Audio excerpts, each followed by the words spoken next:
Hey y'all. So I wanted to talk about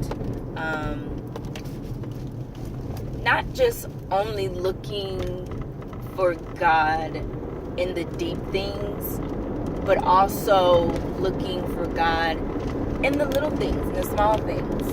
And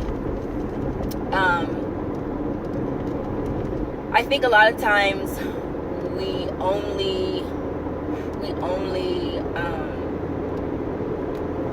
are like, well, you know, we only like know God to be deep and mysterious, you know, and it's like it's almost like you're only getting one piece of God.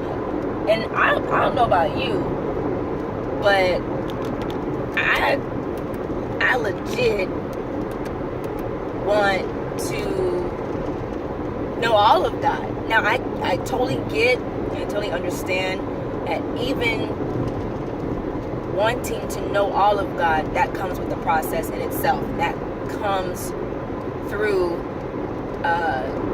God opening up that part of that person's heart and, you know, helping that person to mature in that area to even want to know God fully. So that, you know, there's grace and there's patience for that too. But if I can help you to get there, then I will, you know, because I feel like a lot of times we only think that it's God only with the deep things. But then what about the practical things? What about, you know, the small stuff, the practical ways? And like, you know, even the gospel is simple in its completion. It's simple. Yes, it's a mystery to those who don't understand it, or those who don't know it, because I feel like people can't fathom, they can't understand the depths of God's love for his creation, to the point that he made it so easy, he made it so simple to be right with him. Because all our lives, you know, we have been groomed and conditioned in our mind and in our heart to feel like the way that you get rewarded is only through acting right or doing the right thing. And so naturally you think that if I act right, or if I act good enough, then God will accept me. But God is like, look, I'm not even, when it comes to being, you know, in right standing with me, all it really takes is for you to just believe in me, believe that I'm real, believe that, you know, Jesus is real, you know, that he died for your sins and all that, you know, like, it's all you got to do is just believe in Jesus. It's all you got to do, you know.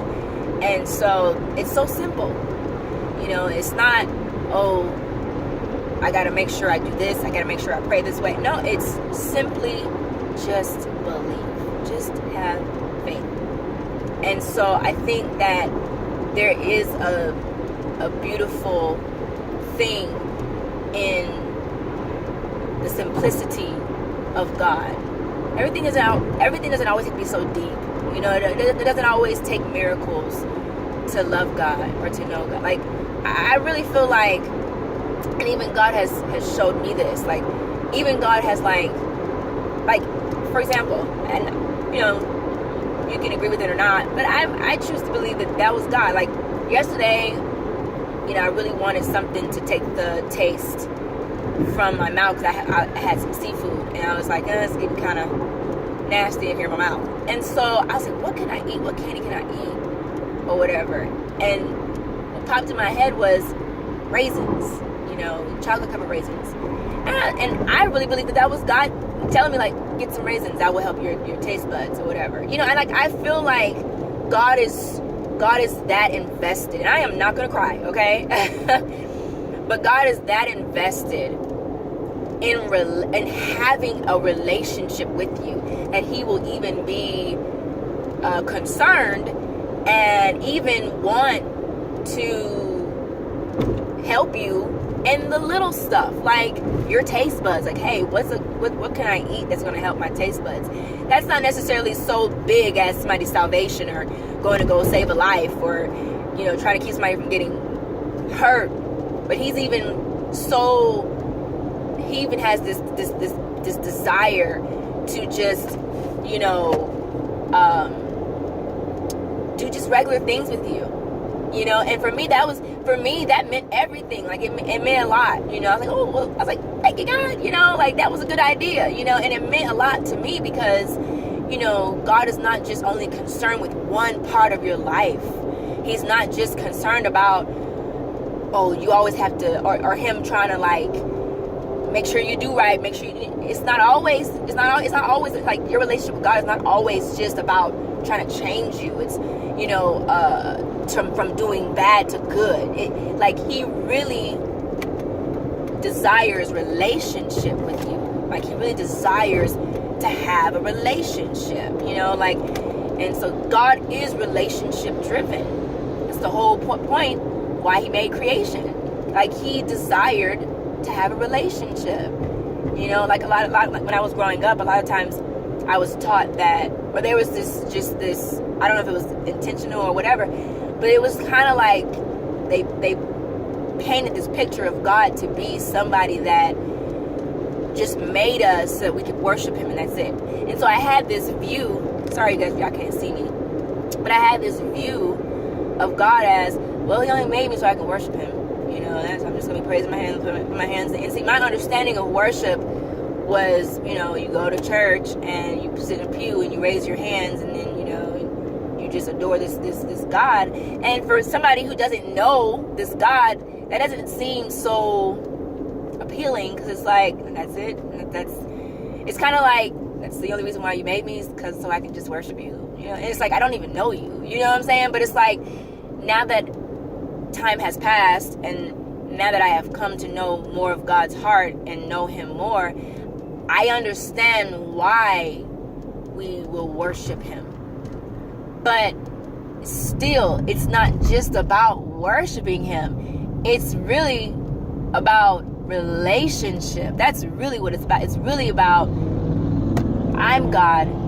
I desire a relationship. I don't need anybody, but I want. Like, there's such a beautiful thing in making a choice to have somebody in your life. And the great thing that I love about God is that he knew that his creation would not be like him. On our own, we are not like him to the core.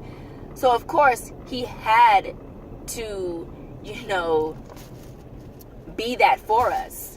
And he gladly took on that burden. He gladly took on that you know, that responsibility or whatever. And so, you know, I really want you guys to,